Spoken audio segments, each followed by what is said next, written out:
My name is Esther, and I am a mother who thought her life was already finished. I am not rich. I am not famous. I am just a woman who worked hard, loved deeply, and lost too much. I raised my son alone after his father died. I cleaned houses, washed clothes for other people, and sometimes slept hungry so my son could eat. I believed that pain was my destiny, and silence was my reward. But everything changed the day my son placed a secret envelope in my hands. Before I tell you how we got there, listen carefully, because what was inside that envelope did not just surprise me. It shook my past, my present, and everything I believed about my future. Before we continue, please take one moment.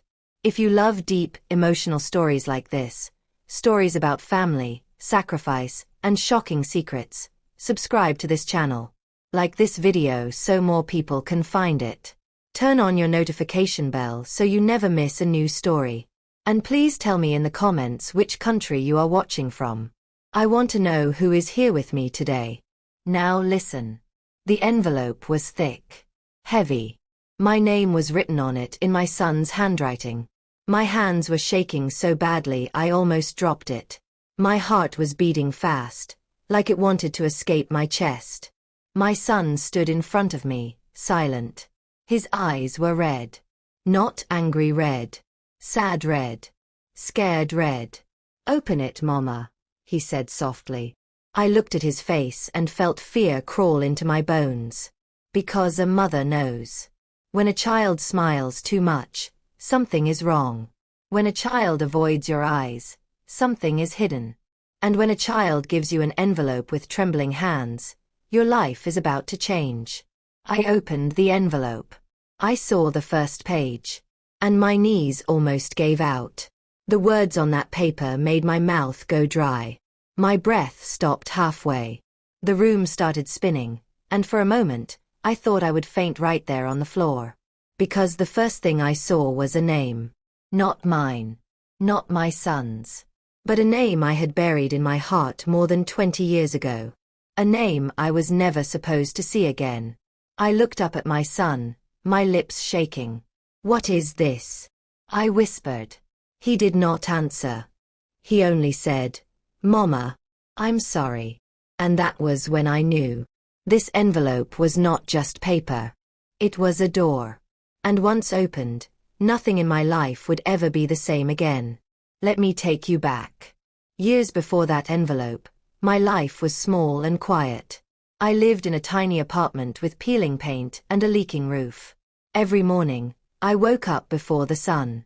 I tied my scarf, said a short prayer, and went out to work. People saw me as invisible. The woman who cleaned their floors. The woman who scrubbed their toilets. The woman they did not greet unless they needed something. But I did not complain. Because every time I came home and saw my son smiling, I felt rich. He was my only joy. I protected him from the truth as much as I could. I never told him how many nights I cried myself to sleep. I never told him how many times I was cheated, used, and pushed aside. I wanted him to believe that life was fair. I wanted him to dream. And he did. My son was smart. Quiet. Always reading. Always asking questions. Teachers loved him. Neighbors praised him. "He will go far," they said. I believed them. But as he grew older, something changed. He became distant. He asked strange questions. Questions about his father. Questions about money. Questions about the past. One night, when he was 16, he asked me something that froze my blood. "Mama," he said, "is everything you told me about our life true?" I laughed nervously and said yes. But he did not laugh back.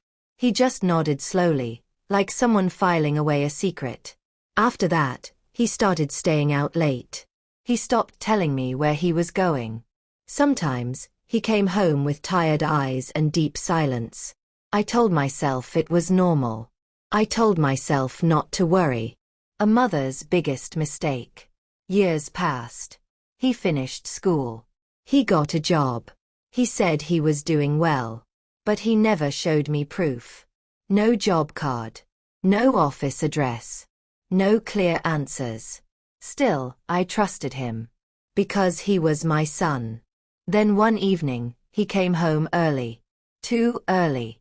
He sat across from me at the small table where we always ate dinner. He did not touch his food. He kept staring at his hands. That was when he reached into his bag and pulled out the envelope. "Mama," he said, his voice breaking, "I should have given this to you a long time ago." That was when the present collided with the past. Now, back to that moment. The room smelled like old wood and warm food. The clock on the wall was ticking loudly. My son stood there, waiting, like a man standing before judgment. I looked back at the paper in my hands. My eyes moved down the page. And then I saw it. A sentence that made my heart scream. A sentence that told me my life had been built on a lie. A sentence that proved my son knew something about me. Something I never told him. My fingers tightened around the paper. "My God," I whispered. I felt tears filling my eyes, but I did not cry yet. Because deep inside me, fear was winning. I slowly turned the page. And what I saw next made me gasp out loud. I stepped back. I looked at my son. And I asked the question that would change everything. "Where did you get this?" He opened his mouth to speak. But before he could answer, I saw the final page. And I screamed. I screamed so loud that my throat burned. The paper fell from my hands and scattered across the floor like dead leaves. My legs felt weak. I held the edge of the table so I would not fall. My son rushed forward. "Mama, please, please sit down." But I could not sit. Because the words I had just read were still screaming inside my head. I bent slowly and picked up the last page again. My hands were shaking so hard that the paper made a soft rattling sound. There it was. Clear. Cold. Real. A legal document. Stamped. Signed. And written boldly across the top were words I never imagined would be connected to my life. Beneficiary. Trust fund. Property records. I felt like someone had grabbed my heart and squeezed it tight. I looked at my son, my voice barely a whisper. This says my name." He nodded. "This says I own something," I continued, confused. "This says I was left money. Land. A house." My son swallowed hard. "Yes, Mama." I shook my head again and again. "No. That is not possible. Nobody left me anything. I have nothing." He did not answer right away. He walked slowly to the chair and sat down. He rubbed his face with both hands like a tired man who had been carrying a heavy load for too long. "Mama," he said softly, "that is what you were told." I stared at him. "What do you mean?" He looked up at me, his eyes wet. "You were lied to." Those 3 words hit me harder than any slap I had ever received. Lied to. All my life, I believed my story was simple. Poor girl. Broken family. Struggle. Survival. Nothing more. But now, this paper was saying something else. I sat down slowly. My chest felt tight. My ears were ringing. "Explain," I said. "Explain everything. Slowly. Because my head feels like it will burst." He nodded. "Mama, do you remember the year my father died?" I closed my eyes. How could I forget? "Yes," I said. "I remember." I remembered the hospital smell. The white sheets. The way my hands shook when the doctor spoke. The way my world ended in one sentence. He was gone. My son leaned forward. "Do you remember his family?" I hesitated. "They never liked me," I said quietly. "They said I was not good enough. They said I married above my place." My son nodded again. "Mama, after my father died, there was a meeting." "What meeting?" I asked. "A meeting you were not invited to." My stomach turned. He continued, choosing his words carefully. "My father left things behind. More than you were told. Much more. I laughed bitterly. They told me there was nothing. They said he died with debt. My son's jaw tightened. That was the lie. The room felt smaller. My breathing became shallow. He reached for the papers and pointed to a line. My father owned land, 2 properties, and shares in a company he started with his brother. I felt dizzy. No, I said. No, no. That cannot be true. I would have known. You tried to know, he said gently. But they blocked you. My hands began to sweat. How do you know all this? I asked. He looked away. Because I started looking, he said. When? I asked sharply. When I was 16. My heart dropped. That night, he continued, when I asked you if everything you told me was true, it was because I had already found something. I leaned back in the chair, stunned. What did you find? I asked. He took a deep breath. A letter. My eyes widened. A letter. I repeated. Yes, he said. It was hidden inside an old book my father owned. I found it by accident. My mouth went dry. What did it say? I asked. He closed his eyes for a moment. It said that if anything happened to him, everything he owned was to go to you. Not his family. You. Tears rushed into my eyes. No, I whispered. He would have told me. He tried, my son said. But he died too soon. My chest started to ache. So, where did everything go? I asked. My son looked me straight in the eyes. They took it. The word hung heavy in the air. Took it. I said. Who? His family, he replied. They changed documents. They hid records. They told you there was nothing left so you would walk away. My hands covered my mouth. All those years. All those nights I cried. All those times I blamed myself.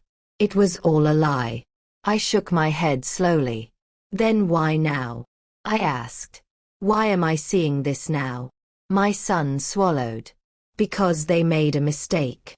I looked up sharply. What mistake? They forgot about one thing, he said. A backup file. My heart pounded. A lawyer my father trusted kept copies. When that lawyer died last year, his files were reviewed. I felt my breath catch. And my name came up, I whispered. Yes, he said. Your name came up. And because I had already been searching, they found me. I stood up suddenly. Who found you? I demanded. He hesitated. Mama, powerful people. Fear ran through me like cold water. Are we in danger? I asked. He stood up too. Not yet, he said. But they don't want you to know. I looked down at the envelope again. And this? I asked. This, he said, is proof. And a warning. My hands trembled. Warning of what? I asked. He opened his mouth to answer. But before he could, there was a loud knock on the door. Both of us froze. The knock came again. Slow. Heavy. Demanding. My son's face changed. Mama, he whispered urgently, did you tell anyone I was here tonight? I shook my head. No. The knock came a third time. Even louder. My heart began to race. Because deep down I knew, whoever was behind that door did not come by accident. And they might know exactly what was inside that envelope. The knocking did not stop. It grew louder. Harder. Each knock felt like it was hitting my chest instead of the door. My son moved quickly. He gathered the papers from the table and pushed them back into the envelope. His hands were steady, but his eyes were not. Mama, he whispered. Go to your room. Lock the door. No, I whispered back. I am not leaving you. Another knock. This time, whoever was outside did not knock with their hand. They knocked with something heavy. My son flinched. Mama, he said again, his voice urgent. Please. I hesitated, then took one step back. My heart was pounding so loud I was sure whoever was outside could hear it. Who is it? My son called out. Silence. Then a voice came through the door. Calm. Deep. Cold. We know you're home. My breath caught in my throat. My son and I looked at each other. That voice was not a neighbor's voice. It was not friendly. It was not curious. It was certain. My son stepped closer to the door but did not open it. What do you want? He asked. The voice answered slowly, like it had all the time in the world. To talk. My son laughed nervously. At this hour? Yes, the voice replied. About something that belongs to us. My legs felt weak. I grabbed the back of the chair to steady myself. Belongs to us. I mouthed the words silently. My son's jaw tightened. There's nothing here that belongs to you, he said firmly. The silence returned. Then the voice spoke again, closer this time. Your mother might disagree. My heart almost stopped. They knew. My son turned his head slightly toward me. His eyes were wide now. Mama, he whispered. Please go to your room. Now. I backed away slowly, every step feeling heavy. I reached my bedroom door, but I did not close it fully. I left a small space so I could hear. I pressed my hand against my chest and prayed. Please, God. Please. Another knock came. This time, it was followed by a softer voice. A woman's voice. Esther, she said gently, calling my name. We just want to talk. My blood ran cold. No one used my name like that. Not strangers. My son raised his voice. Who are you? He demanded. The woman sighed, like she was tired. Open the door, please. We don't want trouble. Trouble. That word echoed in my head. My son did not move. No, he said. If you have something to say it from there. There was a pause. Then footsteps. I heard a soft rustling sound, like papers being moved. The woman spoke again. We know about the envelope, she said calmly. We know what's inside it. I covered my mouth to stop myself from crying out. My son's shoulders stiffened. You don't know anything, he replied. The woman chuckled quietly. Oh, we know everything, she said. We know where it came from. We know who helped you get it. And we know you don't fully understand what you're holding. My son stayed silent. Then the deep voice returned. You see, the man said, that document can cause problems. Big problems. For people who have worked very hard to keep things peaceful. Peaceful. I almost laughed. My life had never been peaceful. The man continued. We are here to offer a solution. My son narrowed his eyes. What solution? He asked. The woman answered. You give us the envelope. We walk away. Your life continues as it is. My hands trembled. Continue as it is. Cleaning houses. Being ignored. Being invisible. My son's voice hardened. And if we don't? Silence again. Longer this time. Then the man spoke, slower than before. Then things will become uncomfortable. I felt my knees buckle. I sat on the edge of the bed, barely breathing. My son stepped back from the door. You should leave, he said. Now. The woman's voice lost its softness. You don't understand, she said. You are young. You think this is about money. It's not. Then what is it about? My son asked. It's about control, the man said flatly. I squeezed my eyes shut. Control. All my life, others controlled my story. My son took a deep breath. My mother suffered for years, he said. You took everything from her. And now you want us to pretend none of this exists. The woman's voice sharpened. She was compensated. I gasped. Compensated? My son laughed bitterly. With lies, he said. With silence. There was a sudden loud bang on the door. I screamed. "Mama!" my son shouted. "I'm here." I replied, my voice shaking. The door rattled again. The man spoke through clenched teeth. "This is your last warning." My son stood firm. "No," he said. "This is yours." Another bang. This time, the door cracked slightly. I jumped to my feet. "Please," I shouted from the bedroom. "Please stop." The knocking stopped. Silence filled the apartment. Then footsteps. Retreating footsteps. I rushed out of the bedroom. My son stood frozen by the door, sweat on his forehead. We waited. 1 minute. 2. Finally, my son slowly opened the door. The hallway was empty. But something lay on the floor. An envelope. Not ours. My son bent down and picked it up. On the front, written in bold black ink, was my name. Inside, there was only one piece of paper. My son read it aloud. "You have 72 hours to make the right decision." My heart sank. "What decision?" I whispered. He turned the paper over. And his face went pale. Because written on the back was an address. An address I recognized. The place where my husband died. The address burned in my eyes like fire. I had not seen those words written together in over 20 years. Yet my body remembered them before my mind could catch up. My chest tightened. My fingers went cold. I dropped into the chair slowly. "No," I whispered. "Not there." My son looked at me, confused and alarmed. "Mama, you know this place?" he asked. I nodded, unable to speak at first. My mouth felt dry, like it was full of sand. "That is the hospital," I finally said. "The place where your father died." The room went quiet.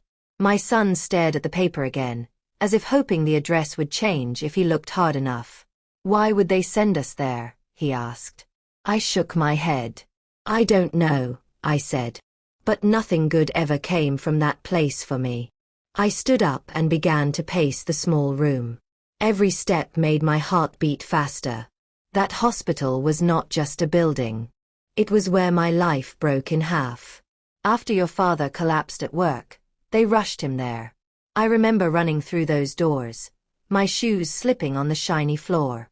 I remember begging the nurse to let me see him. I remember the waiting. So much waiting. Hours that felt like years. Then the doctor came. And said the words that ended everything. "He's gone." My son had never heard this story in detail before. I always stopped at the end. I never talked about what came after. But now, the past was knocking again. "Mama," my son said gently, "what else happened there?" I swallowed hard. "After he died," I said, "his family came." My voice began to shake. They didn't cry. They didn't hug me. They didn't even look at me like a widow. My son's fists clenched. They spoke to the doctors. They spoke to the hospital staff. They signed papers. I stopped pacing. "They did not let me see what I signed," I continued. "They said it was routine. They said it was for burial." Tears filled my eyes. "I trusted them," I whispered. "I was young. I was in shock. I was alone." My son's jaw tightened. "That's when it started," he said quietly. I nodded. "Yes. That's when they took everything." Silence filled the room again. Then my son spoke. "Mama, I think they want us to go there." Fear rose in my chest. "To do what?" I asked. "To remind you," he said. "To scare you. To make you feel small again." I sank back into the chair. "They don't want you strong," he continued. "They want you confused. Afraid. Ready to give up." I looked at him. "And you?" I asked. "Are you afraid?" He hesitated. "Yes," he admitted. "But not enough to stop." My heart swelled and broke at the same time. We sat there for a long moment, listening to the quiet hum of the night. Then my son spoke again. "Mama, there's more." My heart dropped. "More?" I repeated. He reached into his pocket and pulled out his phone. "There is something I didn't tell you earlier," he said. Because I wasn't sure. "Sure of what?" I asked. "Of how deep this goes." He tapped the screen and turned it toward me.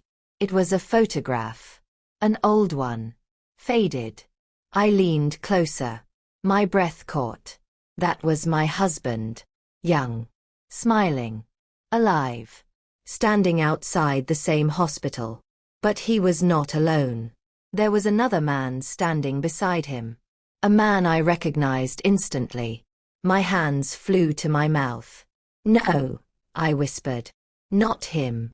My son watched my reaction closely. "You know him," he said. "Yes," I said. "That is his older brother. The one who always looked at me like I was dirt.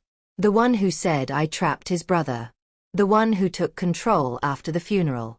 My son nodded. "This photo was taken 2 days before my father died," he said. "I found it in the lawyer's archive." My mind raced. "What does it mean?"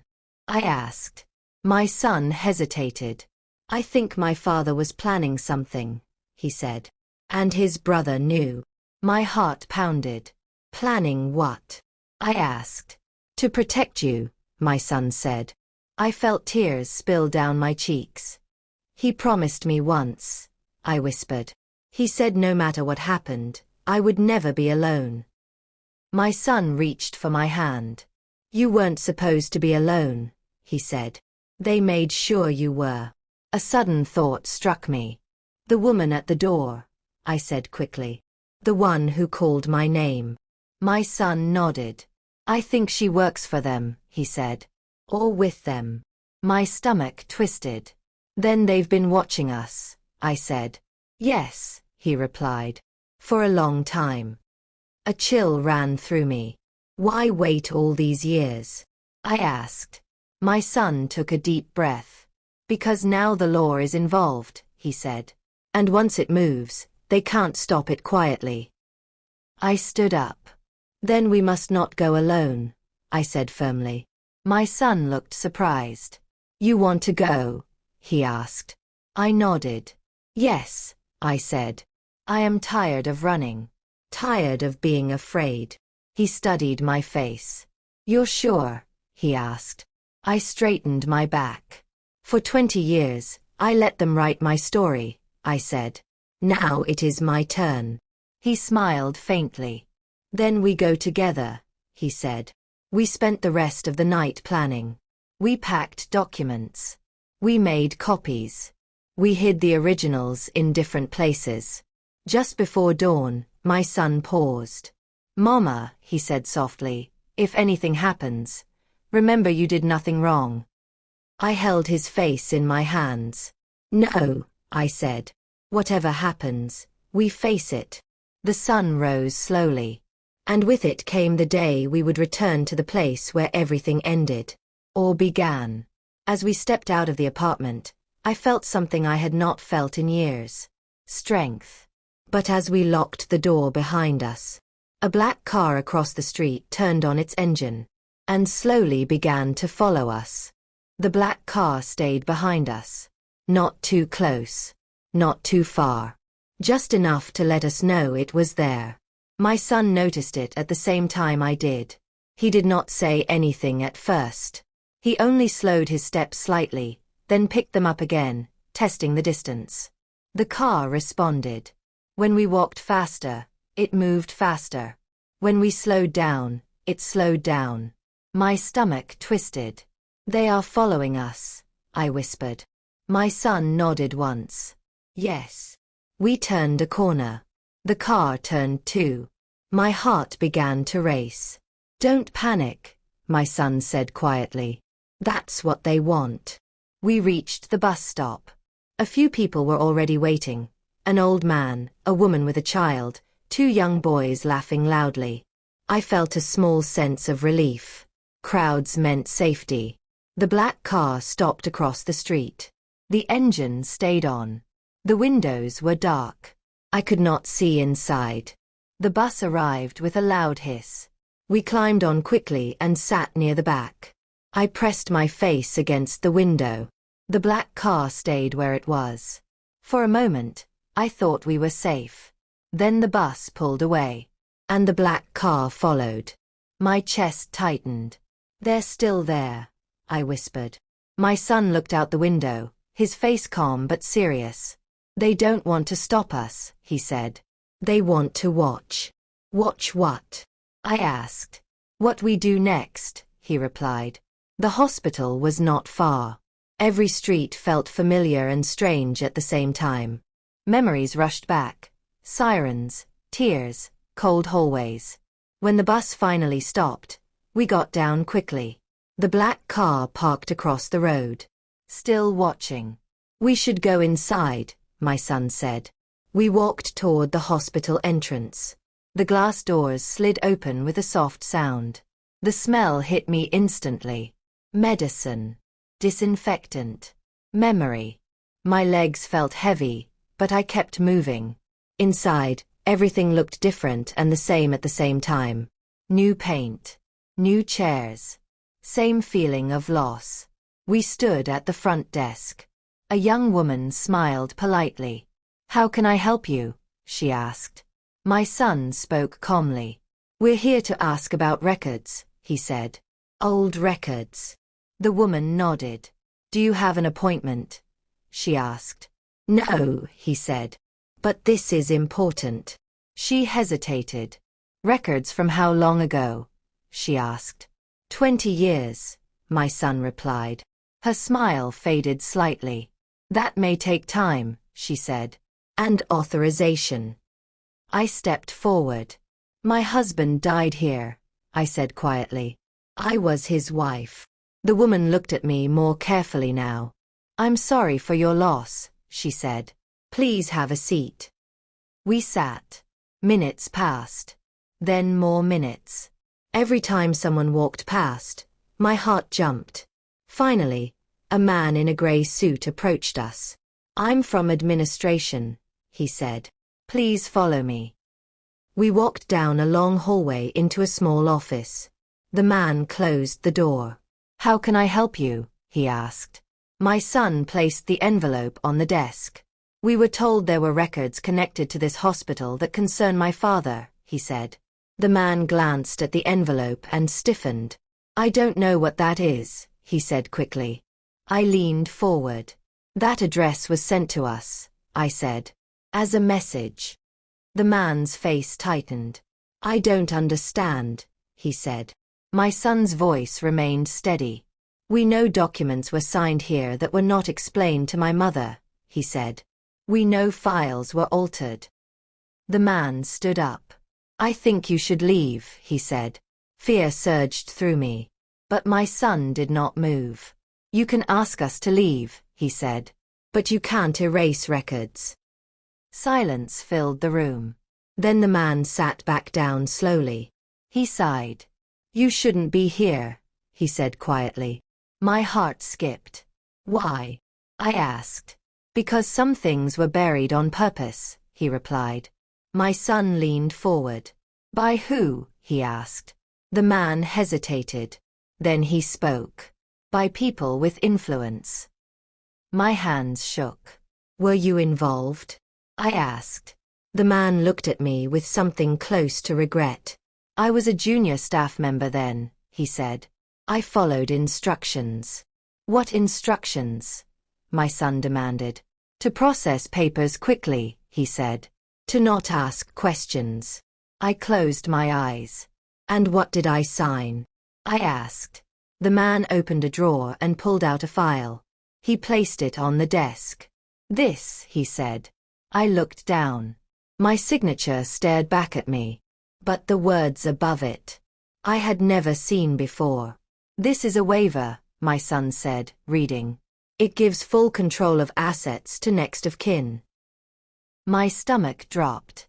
"I never saw this," I whispered. "You were not meant to," the man replied. Tears streamed down my face. For 20 years, I said, I blamed myself. The man looked away. I'm sorry, he said. But there's more. My heart pounded. There is a second file, he said. One that was removed from the system. Removed? My son asked. Yes, he said. But not destroyed. He lowered his voice. It was transferred. To where? I asked. He hesitated. To a private facility, he said. My son's eyes narrowed. Who ordered that? He asked. The man swallowed. Your father's brother. The room felt cold. Why tell us now? My son asked. The man met his eyes. Because they came here this morning, he said. My heart stopped. They asked if you had arrived yet. I felt dizzy. And you told them? My son asked. No, the man said quickly. I said nothing. But they know we're here, I whispered. Yes, he said. Suddenly, there was a knock on the office door. Sharp. Urgent. The man stiffened. A familiar female voice came through the door. We need to speak with you. Now. My son stood up. I grabbed his arm. Because I recognized that voice. It was the same woman who called my name the night before. And this time, she was inside the hospital. My heart began to pound so hard I thought it would burst out of my chest. That voice. I knew it. I would recognize it anywhere now.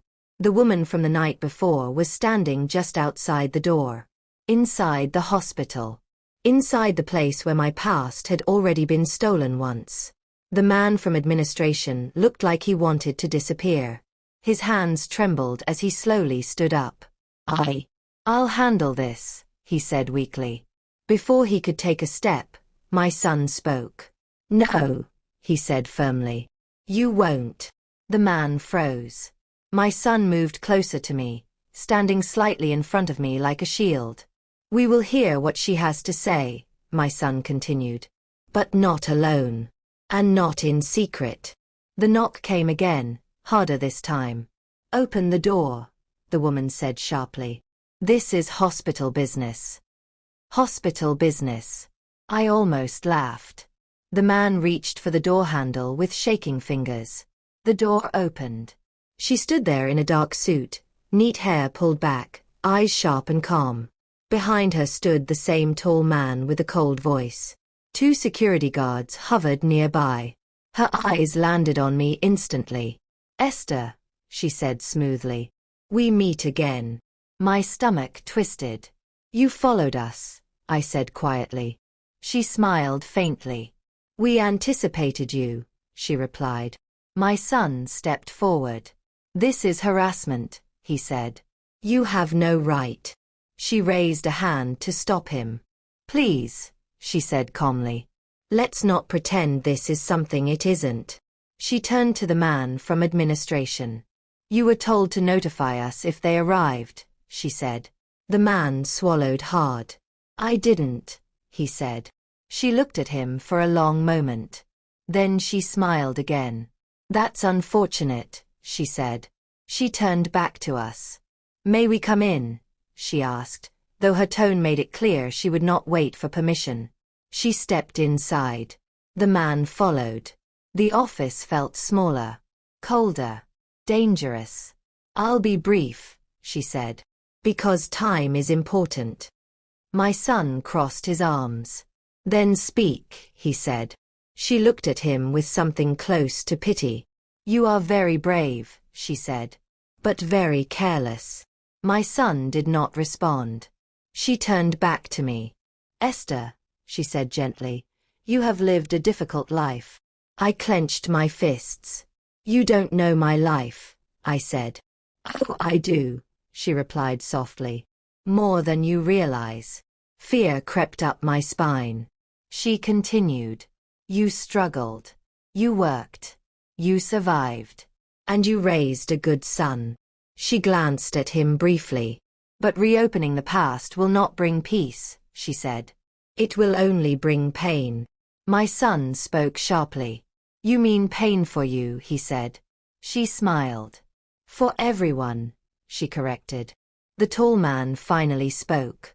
The assets in question were settled long ago, he said. Legally. My son pointed to the file on the desk. With forged signatures, he asked. The man did not answer. The woman sighed. This is getting emotional, she said. Let's talk facts. She placed a folder on the desk. We are prepared to offer compensation, she said. My heart sank. Compensation. I repeated. Yes, she said. A generous amount. Enough to make you comfortable. My son shook his head. We're not selling silence, he said. She looked at him sharply. You're selling safety, she said coldly. The room went still. What does that mean? I asked. She leaned closer to me. It means accidents happen, she said softly. Stress can be dangerous at your age. My son stepped forward angrily. Threatening my mother, he snapped. She straightened. I'm advising, she said. Because I would hate for this to end badly. I stood up. For the first time in years, my fear began to turn into something else. Anger. You took my husband's work, I said. You took my future. You let me suffer. She met my eyes. And you survived, she said. Isn't that enough? No, I said firmly. It is not. Silence followed. The woman studied me carefully. You've changed, she said. Yes, I replied. I have. She looked at my son again. You did this, she said. He nodded. I opened her eyes, he said. Something you tried to keep shut. Her jaw tightened. Then listen carefully, she said. You have 72 hours. Sign our agreement. Take the money. Walk away. And if we don't? My son asked. She turned toward the door. Then everything you touch from this moment will be watched, she said. Your jobs. Your friends. Your movements. She paused. Even your safety. She opened the door. The guards stepped aside. Before leaving, she turned back one last time. This hospital, she said, is where your story ended once. Her eyes locked on mine.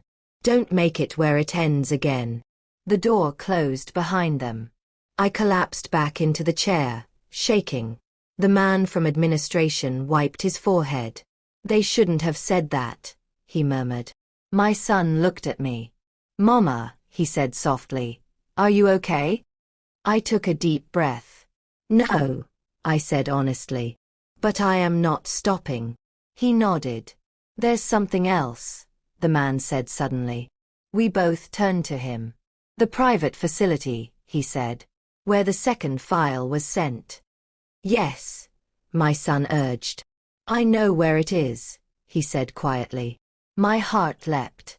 Then take us there, my son said. The man hesitated. It's dangerous, he said. They control it. I stood up slowly. So did they control my life, I said. And I survived. The man looked at me with respect. Then we go tonight, he said. My son smiled faintly. Because for the first time, we were no longer reacting. We were moving forward. But as we left the office, I did not see the small camera above the door. And I did not know that someone somewhere was already watching us walk away. Night fell faster than I expected. By the time we left the hospital, the sky was already dark. Heavy clouds hanging low as if they were listening to everything we had said inside. The lights from the building flickered behind us, and for a moment, I felt like the walls themselves were watching us walk away. The man from administration walked a few steps ahead of us. He kept looking over his shoulder, nervous, alert. My name is Daniel, he finally said, as if remembering he had never introduced himself properly. I've worked there for a long time. Long enough to know when silence is safer than truth. My son walked beside me. And long enough to know when silence becomes a crime, my son replied. Daniel nodded slowly. That's why I'm doing this, he said. I can't undo what I didn't stop back then. But I can help you now. We reached the parking lot. My heart skipped. The black car was there again. Parked at the far end. Engine off. Lights dark. Waiting. My son noticed it immediately. They're still watching, he muttered. Daniel stiffened. They followed us, he asked. Yes, I said quietly. From our home. From the bus stop. From the hospital. Daniel exhaled sharply. Then we don't use my car, he said. We walk. Walk? My son asked. At night? Yes, Daniel replied. There's another route. Through the service streets. No cameras. That word, cameras, made my skin crawl. We followed him. The streets behind the hospital were narrow and poorly lit. Trash bins lined the walls. The smell of damp concrete and old paper filled the air. My shoes echoed softly with every step, and each sound made me jump. I held my bag close to my chest. Inside it were copies of the documents. Proof. My son leaned toward me. Mama, he whispered, if at any point you want to stop. No, I said firmly. I have stopped enough in my life. He nodded. We walked for nearly 20 minutes before Daniel stopped in front of an old gate. It was rusted, half hidden behind tall weeds. This way, he said. He pushed the gate open with a soft creak. Beyond it stood a low building. No sign. No lights. Just one small security lamp near the door. This is it? I asked. Yes, Daniel replied. The private records facility. My stomach twisted. It looked nothing like a place that held truth. It looked like a place that buried it. Daniel crouched and pulled something from under a loose stone. A key. They changed the locks years ago, he said. But they forgot this one. He unlocked the door. Inside, the air was cold and stale. Metal shelves stretched from wall to wall. Old files sat in neat rows, labeled with dates and codes. My heart began to race. This place is illegal, my son said quietly. Daniel nodded. That's why it exists. He led us deeper inside. Then he stopped. This is as far as I go, he said. If anyone checks logs, my presence here will already be suspicious. My son looked at him. Thank you, he said sincerely. Daniel met my eyes. I'm sorry, he said. Then he turned and left. The door closed softly behind him. The silence was heavy. My son turned on his phone flashlight. Row after row of files appeared. This could take hours, he said. We don't have hours, I replied. I closed my eyes and breathed deeply. Then I opened them. Look for the year your father died, I said. And my name. He nodded. We split up. My fingers brushed over cold metal as I walked down the aisle. Each file felt like a locked door to someone's life. Then I saw it. A folder thicker than the others. With a familiar name printed clearly on the tab. My husband's name. My knees went weak. I found it, I whispered. My son rushed over. He opened the file carefully. Inside were documents I had never seen before. Property deeds. Company shares. Bank statements. Amounts so large my head spun. This is everything, my son said. Everything they said never existed. My hands trembled. There was more. A sealed envelope inside the file. Addressed to me. My name written in my husband's handwriting. Tears filled my eyes. He wrote to me, I whispered. My son nodded. Open it, Mama. I hesitated. Then I opened it. Inside was a letter. Short. Simple. Powerful.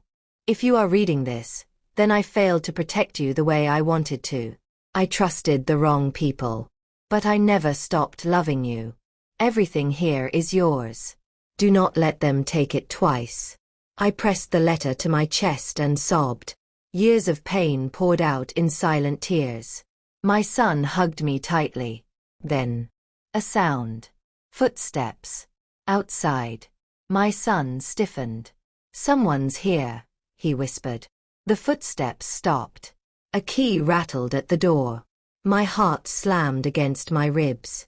They followed us, I whispered. The door handle moved. Slowly. Carefully. My son grabbed my hand. Mama, he whispered. We go out the back. We turned. And froze. There was no back door. Only shelves. Only walls. The door creaked open.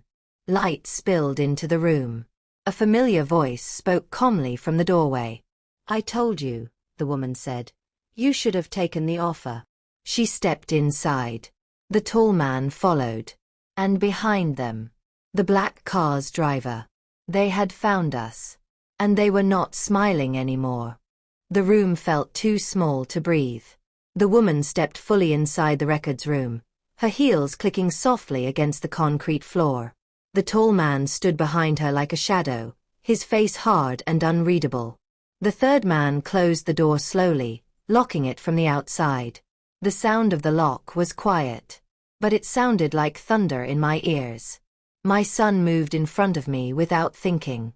His shoulders were tight, his hands clenched into fists. Stay behind me, Mama, he whispered.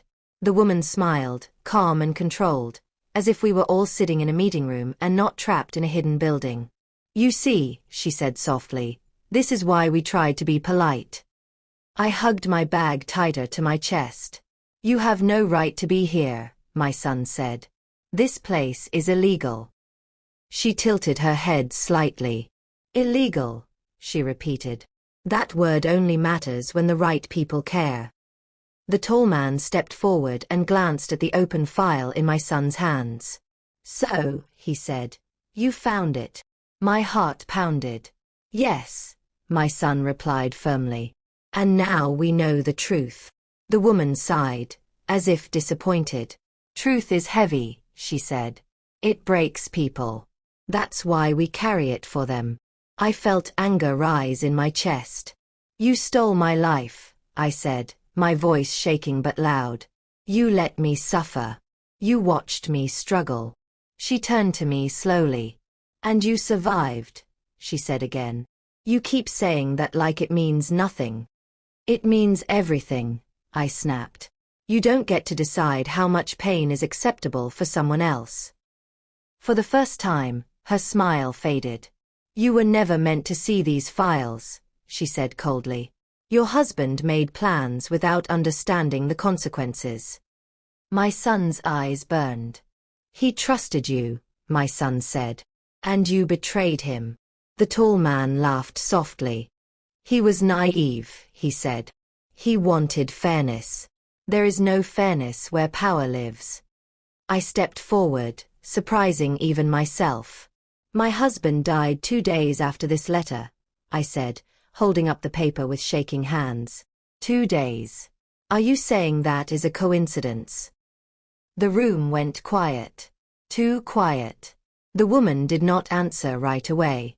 She studied my face carefully, like she was measuring something. Then she spoke. Some events, she said slowly, are accelerated. My knees almost gave out. My son turned sharply. What does that mean? He demanded. The tall man spoke instead. It means your father asked too many questions, he said. And questions make people nervous. My son lunged forward, but the third man blocked him instantly. Touch him, the man warned, and this ends badly. I grabbed my son's arm. No, I whispered. Not like this. The woman raised a hand. Enough, she said. We are not here to hurt anyone. I laughed bitterly. You already did, I said. She ignored that. We are here to retrieve what does not belong to you, she continued. Those documents stay here. My son shook his head. No, he said. They belong to my mother. The woman took a step closer. Esther, she said softly, look at yourself. You are tired. You are scared. Do you really want to spend what time you have left fighting people who will never stop? Her words cut deep. But then I remembered the letter. I remembered the years. I stood up straight. I have already spent my life tired and scared, I said. At least now I am not blind. Her eyes hardened. Then you leave us no choice, she said. She nodded to the tall man. He pulled something from his jacket. A phone. He pressed a button. Almost immediately, my son's phone buzzed in his pocket. My son froze. What did you do? He asked. The woman smiled again. We froze your accounts, she said. Your job contract. Your access. Your future plans. My son looked stunned.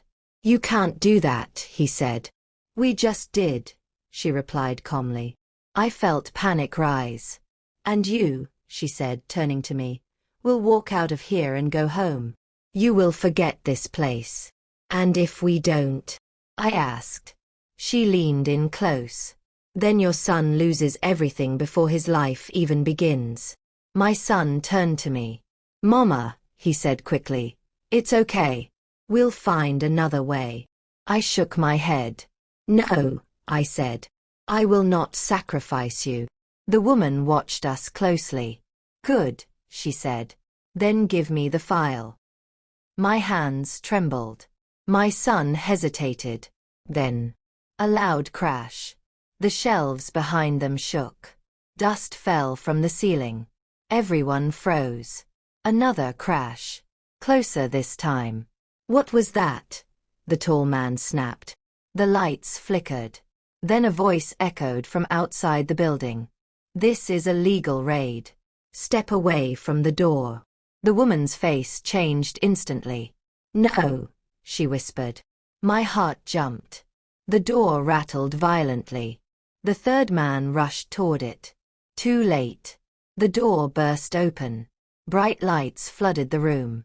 Voices shouted orders. The woman stepped back, stunned. My son grabbed my hand. Mama, he whispered. Now. We moved. Fast. As officers flooded the room, shouting and separating people, I clutched the bag to my chest.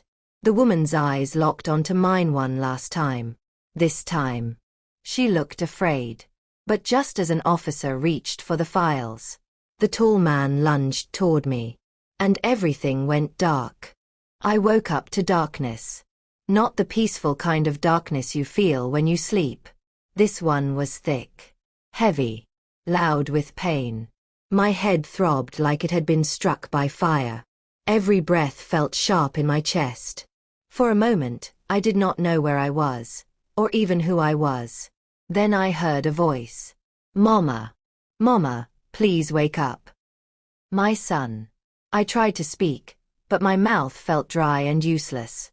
I forced my eyes open. Bright white light burned my vision. I groaned softly. She's awake, my son shouted. Everything came back at once. The records room. The woman. The tall man rushing toward me. The darkness swallowing everything. I tried to sit up, but pain shot through my head. Don't move, my son said quickly. Please don't move. I felt a hand on my shoulder. Gentle, professional. You're in the hospital, a calm voice said. You've had a mild concussion. The hospital. My heart jumped. No, I whispered weakly. My son leaned closer, his eyes red, his face tight with fear. It's okay, Mama, he said. Not that hospital. Another one. I closed my eyes again, relief and pain mixing together. What happened? I asked faintly. He took a deep breath. When the man lunged at you, the officers tackled him, my son explained. But you hit your head on the shelf. Hard. I reached for his hand. Are you hurt? I asked. He shook his head. No. I'm fine. You're the one who scared me. I squeezed his fingers weakly. Did they? I paused. Did they take the files? My son's face changed. They tried, he said. But the officers secured everything. Tears filled my eyes. Thank God, I whispered. But Mama, he continued quietly, That's not the end. My heart sank. The woman and the tall man, he said. They were arrested. I let out a shaky breath. But, I asked. My son hesitated. But they didn't act alone. Of course they didn't. I turned my head slowly to look around the room. Machines beeped softly beside me. The smell of medicine filled the air. A police officer stood near the door, pretending not to listen. Tell me everything, I said. My son nodded. After you passed out, everything moved fast, he said. More officers came. They sealed the building. The files were labeled as evidence. That's good, I whispered. Yes, he agreed. But while they were questioning the woman, he stopped. What? I asked. She smiled, he said. A chill ran through me. She smiled. I repeated. Yes, he said. Like she wasn't worried at all. Fear crawled up my spine. And then, I asked. She said something, my son continued. Something meant only for me. My heart pounded. What did she say? I asked. My son swallowed. She said, this doesn't end with us. You just rang a very loud bell. I closed my eyes. I had known. All my life, I had known that people like her never stood alone. How long was I unconscious? I asked. Almost 2 hours, my son replied. 2 hours. Enough time for many things to happen. I looked at the officer by the door. Officer, I called weakly. He stepped forward. Yes, ma'am. Am I safe here? I asked. He hesitated for just a second. We're doing everything we can, he said carefully. That answer did not comfort me. After a while, a woman in a suit entered the room. She looked official. Serious. I'm from the investigation unit, she said. I need to speak with you. My son stood immediately. She needs rest, he said. I'll be brief, the woman replied. She turned to me. Mrs. Esther, she said, the documents you recovered are significant. Very significant. I nodded slowly. They confirm fraud, asset theft, and obstruction, she continued. Your case is stronger than we expected. My heart lifted slightly. But, she added, there it was again. But, there is pressure, she said carefully. From very high places. My son clenched his fists. Pressure to do what? He asked. To slow this down, she said. To negotiate. Negotiate with thieves. My son snapped. She held up a hand. I'm not saying we will, she said. I'm saying they are trying. I felt tired. So what happens now? I asked. She looked at me closely. Now, she said, you become very important. And very inconvenient. The words settled heavily in my chest. For your safety, she continued, we may need to relocate you temporarily. Relocate? I asked. Yes, she said. Somewhere secure. My son shook his head. No, he said. We're not running. She met his eyes.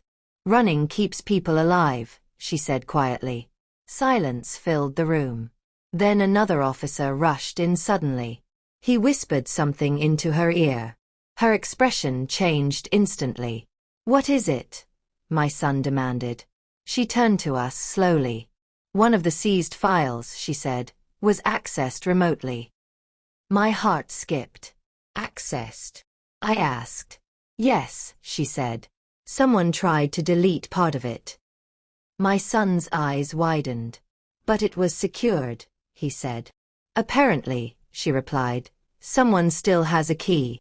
Fear flooded my body. A key to what? I whispered. She looked straight at me. To your husband's final instructions, she said. I felt my breath leave my body. Because if that part disappeared, the truth could disappear with it.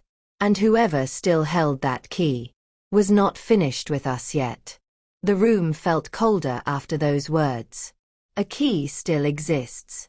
I stared at the woman from the investigation unit, my heart pounding slowly now, like a warning drum. A key to my husband's final instructions, I repeated quietly. Who has it? She did not answer right away. Instead, she looked at my son, then back at me.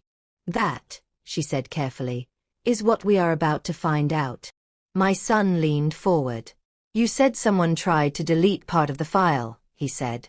Did they succeed? She shook her head. No, she replied. The attempt failed. Relief washed over me, but it was short-lived. Why? I asked. Because the file was incomplete, she said. My heart skipped. Incomplete? My son echoed. Yes, she said. The section they tried to erase was already missing. Silence filled the room. I felt dizzy. Missing since when? I asked. She opened a folder and checked her notes. Since the file was first archived, she said. More than 20 years ago. My chest tightened. So someone removed it back then, I whispered. Yes, she confirmed. And hid it. My son clenched his jaw. Why hide it instead of destroying it? He asked. The investigator met his eyes. Because it contained instructions that could only be activated later, she said. Instructions tied to conditions. Conditions like what? My son asked. She turned to me. Your son becoming an adult, she said. Your name resurfacing in the legal system. And someone officially reopening the case. My breath caught. My husband had planned everything. Even his death had not stopped him from protecting us. I felt tears roll down my cheeks. He knew, I whispered. He knew they would try to erase us. My son held my hand tightly. What were the instructions? He asked. The investigator closed the folder. We don't know yet, she said. But we know where the key leads. Where? I asked. She took a deep breath. To a safety deposit box, she said. In your name. My heart stopped. In my name.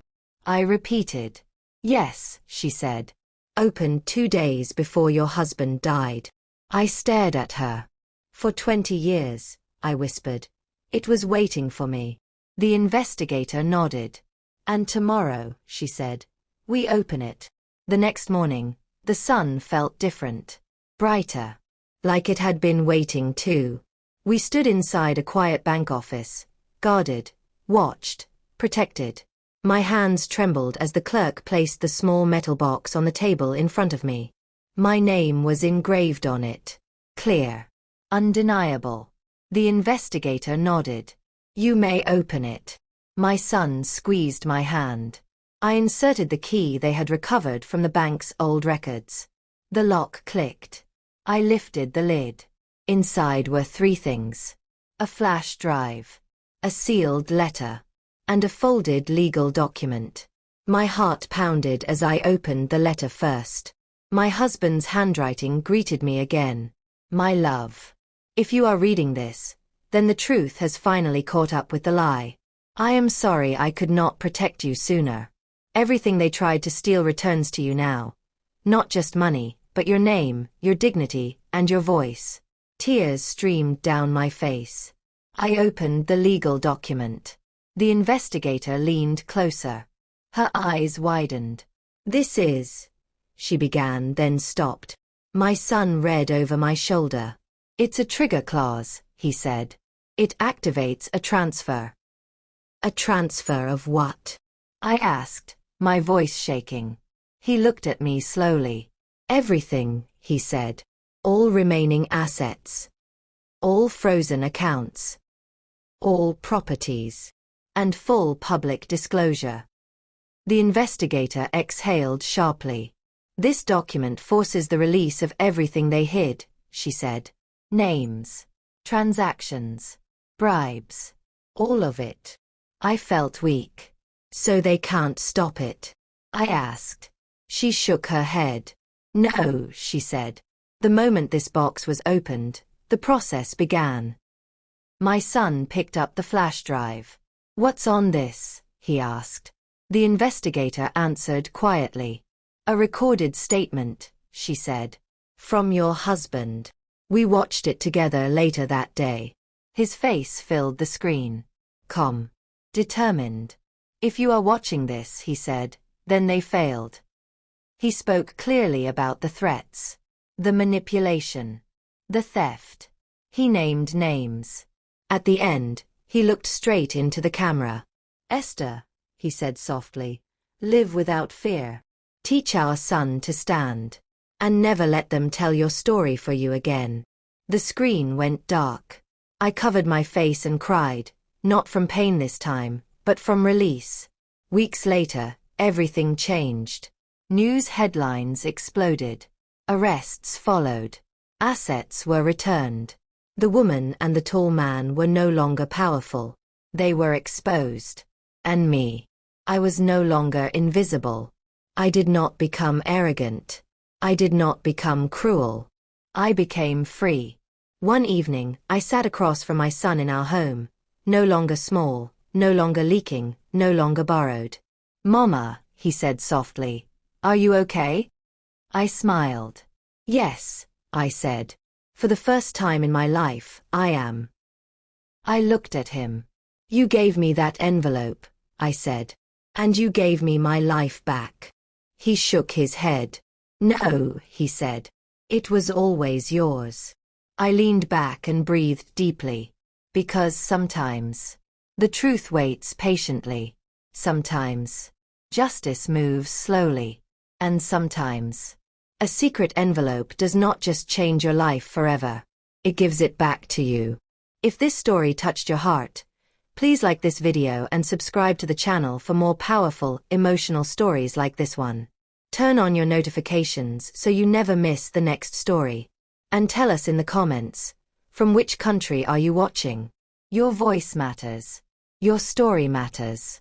And sometimes, the truth is worth waiting for.